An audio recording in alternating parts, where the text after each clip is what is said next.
નમસ્કાર મિત્રો, D farmer ચેનલમાં તમારું સ્વાગત છે। દેશ, દુનિયા અને ગુજરાતના તાજા, મોટા અને સૌથી મહત્વપૂર્ણ સમાચાર જાણીએ તે પહેલા ચેનલમાં નવા હોય તો ચેનલને જરૂરથી સબસ્ક્રાઇબ કરી અને વિડીયોને લાઇક કરી દેજો।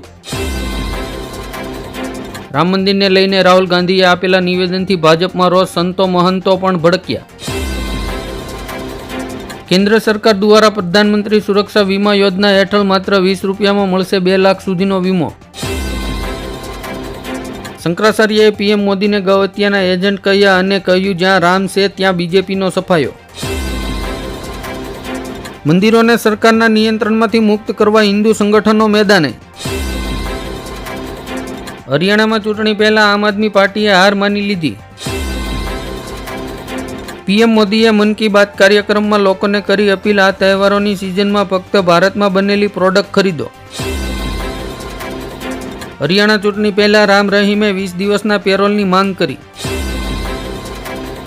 હવે શાળાના બાળકોને 1.5 ફેટના બદલે 4.5 ફેટનું દૂધ પીવા મળશે। ગુજરાત હાઈકોર્ટની કડક સૂચના, 2 વ્હીલર ચાલકો થઈ જાવ સાવધાન, નવરાત્રી પહેલા હેલ્મેટનો કાયદો લાગુ થશે। ગુજરાત પોલીસ દ્વારા નવરાત્રી દરમિયાન હોટલો અને ગેસ્ટ હાઉસોનું સતત ચેકિંગ કરવામાં આવશે। રાજ્યમાં ખેડૂતોને પીએમ કિસાન યોજનાના 2000ના હપ્તા ઉપરાંત 5000 રૂપિયાની આર્થિક સહાય આપવામાં આવશે। જમ્મુ કાશ્મીરને લઈને ભાજપના નેતાનો મોટો દાવો, ઉમર અબ્દુલ્લા બંને સીટો પરથી હારશે। રાહુલ ગાંધી જૂઠાણાનું મશીન છે, અગ્નિવીરને લઈને વરસ્યા અમિત શાહ। ચાલુ વર્ષમાં ગોલ્ડ રેટમાં 30%નો બમ્પર ઉછાળો, સોનાના ભાવ જશે 1 લાખ રૂપિયાને પાર। ડુંગળી બટેકાના ભાવમાં થયો 10 રૂપિયાનો વધારો। ખેલૈયાઓ મોડી રાત સુધી રમી શકશે ગરબા, ગૃહમંત્રી હર્ષ સંઘવીએ કરી મોટી જાહેરાત। મસ્જિદોના ગેરકાયદે બાંધકામો સામે હવે આખા હિમાચલ પ્રદેશના હિન્દુઓ આવ્યા સડક પર। ગુજરાતના રાજકારણમાં શંકરસિંહ વાઘેલા ફરી સક્રિય, બાપુ ભાજપ અને કોંગ્રેસનું ટેન્શન વધારશે। કંગના રનાવતે ફરી ભાજપની મુશ્કેલીઓ વધારી, નીતિન ગડકરીના પ્રોજેક્ટનો વિરોધ કરવા રસ્તા પર ઉતરી। પેન્શનરોએ પેન્શનમાં વધારો કરવા પ્રોવિડન્ટ ફંડ કમિશનરને પાઠવ્યું આવેદનપત્ર। હરિયાણામાં કોંગ્રેસે જાહેર કર્યો મેનિફેસ્ટો, મહિલાઓને દર મહિને 2000 રૂપિયા આપશે। ચક્રવાતી તોફાન આગામી 12 કલાકમાં ત્રાટકશે ગુજરાત અને મહારાષ્ટ્ર સહિત અનેક રાજ્યોમાં એલર્ટ। ગુજરાત સરકાર અને ગોવિંદભાઈ ધોળકિયાની કંપની મોટી યુનિવર્સિટી બનાવશે। ચીન તાઇવાન વિવાદ વચ્ચે ત્રીજા દેશની એન્ટ્રી, 80 વર્ષ બાદ જાપાને ઉઠાવ્યું મોટું પગલું। કોંગ્રેસ પર સાપ્તાહિક પ્રહાર કરીને સર્જિકલ સ્ટ્રાઇકની અપાવી યાદ, જમ્મુમાં પીએમ મોદીએ। કેરળ અને કેન્દ્ર શાસિત પ્રદેશો સૌથી વધુ બેરોજગારીના મામલે, આ રાજ્યો છે ટોપ પર। સોમનાથમાં ગેરકાયદેસર બાંધકામો પર ફરી વળ્યા 36 બુલડોઝરો, પરિસ્થિતિ તંગ બનતા મોટી સંખ્યામાં પોલીસ તૈનાત કરાઈ। બેંગ્લોરની કોર્ટે નિર્મલા સીતારમણ વિરુદ્ધ એફઆઈઆર નોંધવા કર્યો આદેશ, કોંગ્રેસે નાણામંત્રી પાસે માંગ્યું રાજીનામું। હરિયાણા ચૂંટણી માટે કોંગ્રેસનો ઢંઢેરો જાહેર, મેનિફેસ્ટોમાં 25 લાખ સુધીની મફત સારવારનું આપ્યું વસન। કમિશન વધારવા મુદ્દે સસ્તા અનાજના વેપારીઓ ફરી લડતના માર્ગે, ઓક્ટોબરથી પરમિટ બંધ। જગનમોહન રેડ્ડીને મોટો ફટકો, કોંગ્રેસના 3 ભૂતપૂર્વ ધારાસભ્ય પવન કલ્યાણની પાર્ટીમાં જોડાયા। ઉત્તર ગુજરાતના હીરા વેપારીએ કર્યું કરોડોનું ઉઠામણું। સુરતમાં ખાનગી બસના ડ્રાઈવરે ચાલુ બસમાં જ મહિલા પર દુષ્કર્મ આચર્યું। 1 ઓક્ટોબરથી બદલાશે આધાર કાર્ડથી લઈને ઇન્કમટેક્સ સુધીના નિયમો। દિવાળી પહેલા મજૂરોને મોદી સરકારની મોટી ભેટ, હવે દર મહિને મળશે 26,000 રૂપિયા। જીએસટીના 12%ના સ્લેબમાં ઘટાડા પર ચર્ચા, 100થી વધુ વસ્તુઓ થઈ જશે સસ્તી। કેજરીવાલે કહ્યું 75 વર્ષનો નિયમ પીએમ મોદીને પણ લાગુ થશે। બંધ થઈ જશે 10, 20 અને 50ની નોટ, બજારમાંથી ધીમે ધીમે થઈ રહી છે ગાયબ।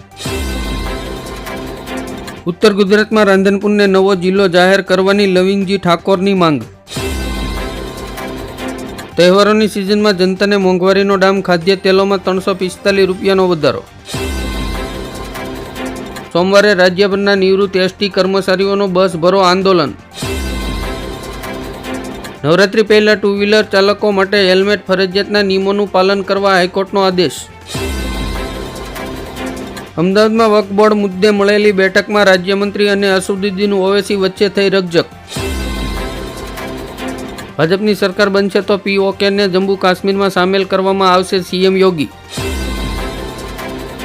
સરકારે શ્રમિકોના લઘુત્તમ વેતનમાં કર્યો વધારો, હવે દૈનિક મળશે 783 રૂપિયા.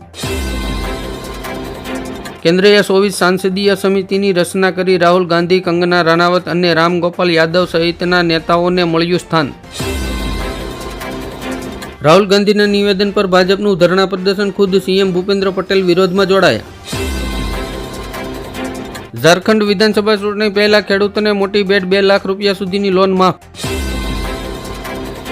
PM જે વ્યક્તિ પર કૌભાંડનો આરોપ લગાવે છે તેને ડેપ્યુટી CM બનાવી દેશે, વિધાનસભામાં બોલ્યા કેજરીવાલ. દેશના કરોડો ખેડૂતોને મળશે નવરાત્રીની ગિફ્ટ. PM કિસાન યોજનાનો 18મો હપ્તો 5 ઓક્ટોબરે રિલીઝ થશે. શિક્ષણ વિભાગનો મોટો નિર્ણય, ધોરણ 1 થી 8નો બદલાશે અભ્યાસક્રમ, 19 નવા પુસ્તકો આવશે. કેનેડા બાદ હવે અમેરિકામાં હિન્દુ મંદિરોમાં કરાઈ તોડફોડ, લખ્યા વાંધાજનક સૂત્રો. દિવાળી પહેલા કરોડો કર્મચારીઓ માટે ખુશખબર, પગારમાં 8,500 રૂપિયાનો વધારો કરશે. કોટન કોર્પોરેશન દ્વારા 1 ઓક્ટોબરથી ટેકાના ભાવે કપાસની ખરીદી શરૂ થશે. કેજરીવાલની મુશ્કેલીઓ ફરી વધશે, CBIએ જેલમાં જઈને મહાઢગ મુકેશ ચંદ્રશેખરનું નિવેદન નોંધ્યું. પેટ્રોલ અને ડીઝલના ભાવમાં 2 થી 3 રૂપિયાનો ઘટાડો. ભારતીય શેર બજારમાં સેન્સેક્સે બનાવ્યો ઐતિહાસિક રેકોર્ડ, નિફ્ટી પણ નવી ઊંચાઈઓ પર. સુરતમાં 12,600 કરતાં વધારે વાહન ચાલકોના લાયસન્સ થશે રદ. જગન્નાથ મંદિરના પ્રસાદમાં વપરાતા ઘીની ક્વોલિટીની પણ ચકાસણી કરશે ઓડિશા સરકાર. કંગના રાણાવત દ્વારા શીખ સમુદાય વિરુદ્ધ કરવામાં આવેલા નિવેદનોથી વડાપ્રધાન નરેન્દ્ર મોદીના સારા કાર્યો પર ખરાબ અસર પડી. રાજકોટ સહિત રાજ્યભરમાં રેશન કાર્ડ, KYC સહિતની કામગીરી ઠપ. ઉર્જામંત્રી કનુભાઈ દેસાઈએ જણાવ્યું, ખેડૂતોને સિંચાઈ માટે 8 કલાકને બદલે 10 કલાક વીજળી આપવામાં આવશે. આતિશી સરકાર હવે દર મહિને મહિલાઓને આપશે 1,000 રૂપિયા. SBIના કરોડો ગ્રાહકો માટે ખુશખબર, હવે QR કોડથી નીકળશે ATMમાંથી પૈસા.